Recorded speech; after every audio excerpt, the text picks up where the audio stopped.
మహాకుంభమేళా గురించి భారతదేశంలోనే కాదు, యావత్ ప్రపంచంలోని ఆధ్యాత్మిక ప్రజానీకం ఎంతో భక్తితో వేచి చూస్తుంది. అటువంటి ఈ మహాకుంభమేళాలో ఏమేం విశిష్ట కార్యక్రమాల్లో పాల్గొనాలో మరియు ప్రదేశాలు దర్శించవచ్చో ఈ వీడియోలో చూద్దాం. మనం కుంభమేళా యొక్క విశిష్టత, దాని వెనుక ఉన్న పురాణ కథ గురించి తెలుసుకుందాం. పూర్వం సత్యయుగంలో దేవతలు, దానవులు సముద్రమథనం చేసేటప్పుడు ఒక కుంభం అనగా కుండలో అమృతం ఉద్భవించింది. ఆ కుంభంలోని కొన్ని చుక్కలు 4 ప్రదేశాల్లో పడ్డాయి అని భక్తులు నమ్ముతారు. ఈ సందర్భాన్ని భక్తులు పలు కథారూపాలుగా విశ్వసిస్తారు కూడా. ఆ 4 ప్రదేశాలు పుణ్యక్షేత్రాలుగా మారాయి. ఇవి ప్రయాగ్రాజ్, హరిద్వార్, నాసిక్, ఉజ్జయిన్. ఈ పుణ్యక్షేత్రాల్లో పుణ్య నదులు ప్రవహిస్తాయి.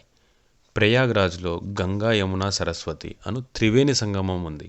హరిద్వార్ గుండా గంగా ప్రవహిస్తుంది. నాసిక్ గుండా గోదావరి నది ప్రవహిస్తుంది. ఉజ్జయిన్ గుండా క్షిప్రా నది ప్రవహిస్తుంది. ఈ 4 ప్రదేశాలలో 12 సంవత్సరాలకు ఒకసారి కుంభమేళా జరుగుతుంది.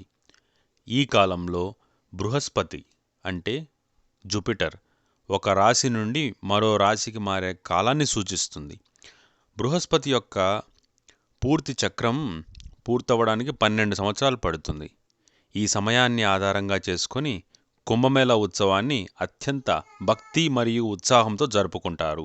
ఈ సమయంలో ఈ నదులలో మునిగి తీర్థస్నానాలు చేస్తే పాపాలు పోయి మోక్షం లభిస్తుందని నమ్ముతారు. ఈ కుంభమేళాలు 4 రకాలు. మొదటిది మాఘ్ మేళా, అంటే ఇది ప్రతి సంవత్సరం జరుగుతుంది. అర్ధమేళా అంటే 6 సంవత్సరాలకు ఒకసారి జరుగుతుంది. పూర్ణ కుంభమేళా అంటే 12 సంవత్సరాలకు ఒకసారి జరుగుతుంది.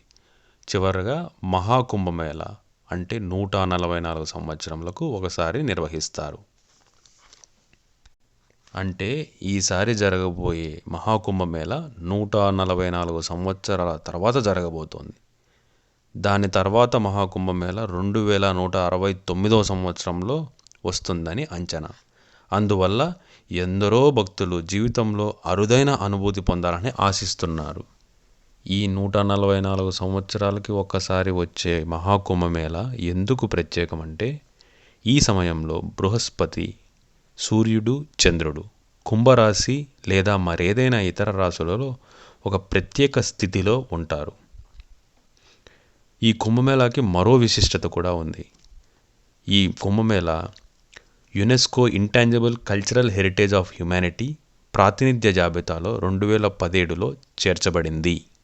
కుంభమేళా 2025లో జనవరి 13, ఫిబ్రవరి 26 మధ్య ప్రయాగ్రాజ్లో జరుగుతుంది. ఈ సందర్భంగా అక్కడ సందర్శకులు ఏం చేస్తారంటే, మొదటిది తీర్థ స్నానాలు చేయటం, ధార్మిక ప్రసంగాలు వినటం, పేష్వాయి ఊరేగింపు వీక్షించటం. తీర్థ స్నానాలు కొన్ని నిర్దిష్ట శుభతేదీలలో నదిలో మునిగి స్నానం చేస్తారు. ధార్మిక ప్రసంగాలు సన్యాసులు, పండితులు మరియు సాధువుల ద్వారా ఉపన్యాసాలు వింటారు. పేష్వాయి ఊరేగింపులో ముఖ్యంగా నాగసాధువుల ఘన ప్రవేశాని కోసం భక్తులు ఎదురు చూస్తూ ఉంటారు. వీటితో పాటు ఇంకా పురాణాలతో అనుసంధానంగా ఉన్న కొన్ని చుట్టుపక్కల ప్రదేశాలను సందర్శించవచ్చు. ప్రయాగ్రాజ్కి 120 కిలోమీటర్ల దూరంలో వారణాసి ఉంది. వారణాసి నందు మన కాశీ విశ్వనాథుడు కొలువై ఉన్నాడు. ఇక్కడ గంగా హారతి మరియు ఘాట్ సందర్శన విశిష్టమైనవి. ఈ ప్రాంతానికి 45 కిలోమీటర్ల దూరంలో సీతా సంహిత్ స్థల్ అనే ఒక ప్రాంతం ఉంది. ఇక్కడ సీతాదేవికి అగ్ని పరీక్ష జరిగినట్టు నమ్ముతారు. అలాగే ప్రయాగ్రాజ్కి 130 కిలోమీటర్ల దూరంలో చిత్రకూట్ అనే ప్రాంతం ఉంది. ఇక్కడ రాముడు, సీతాదేవి, లక్ష్మణుడు అడవికి వెళ్ళినప్పుడు భరతుడు వారిని కలిసి తిరిగి అయోధ్యకు రమ్మని ప్రాధేయపడ్డ ప్రదేశంగా భావిస్తారు. మరియు కొన్ని ప్రదేశాలు ప్రకృతి ప్రేమికులను ఆకర్షిస్తాయి. ఇందులో రాజ్పురా వాటర్ ఫాల్స్, ఇవి ప్రయాగ్రాజ్ నుంచి 70 కిలోమీటర్ల దూరంలో ఉన్నాయి. కౌసంబి అనే ప్రాంతం, ముఖ్యంగా ఇది బౌద్ధ మతానికి ప్రాముఖ్యం గల ప్రదేశం. అంతేకాదు, ఈ మహాకుంభమేళాన్ని నిర్వహించడానికి ఉత్తరప్రదేశ్ ప్రభుత్వం తాత్కాలిక నగరాన్ని నిర్మించింది. అందులో 1.5 లక్ష టెంట్లను అమర్చారు. 69,000 సోలార్ ఎల్ఈడి లైట్స్ను సమకూర్చారు. మరియు 400 కిలోమీటర్ల టెంపరరీ రోడ్లను వేశారు. 30 పాంటూన్ బ్రిడ్జెస్ను కూడా కట్టారు.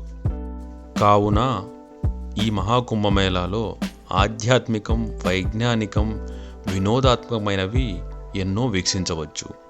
ఇటువంటి మహాద్భుతమైన విశిష్టమైన కాలంలో మహాకుంభమేళాలో పాల్గొనడం జీవితంలో మనకు లభించే అరుదైన భాగ్యం మరియు మరువలేని అనుభూతి. ఈ అనుభూతిని పొందడానికి 45 కోట్ల మంది భక్తులు పాల్గొంటారని ఉత్తరప్రదేశ్ ప్రభుత్వం అంచనా వేస్తోంది. సో మీరు మీ బంధుమిత్రులు తగు జాగ్రత్తలు పాటించి భక్తి శ్రద్ధలతో పునీతులు అవుతారని ఆశిస్తున్నాము.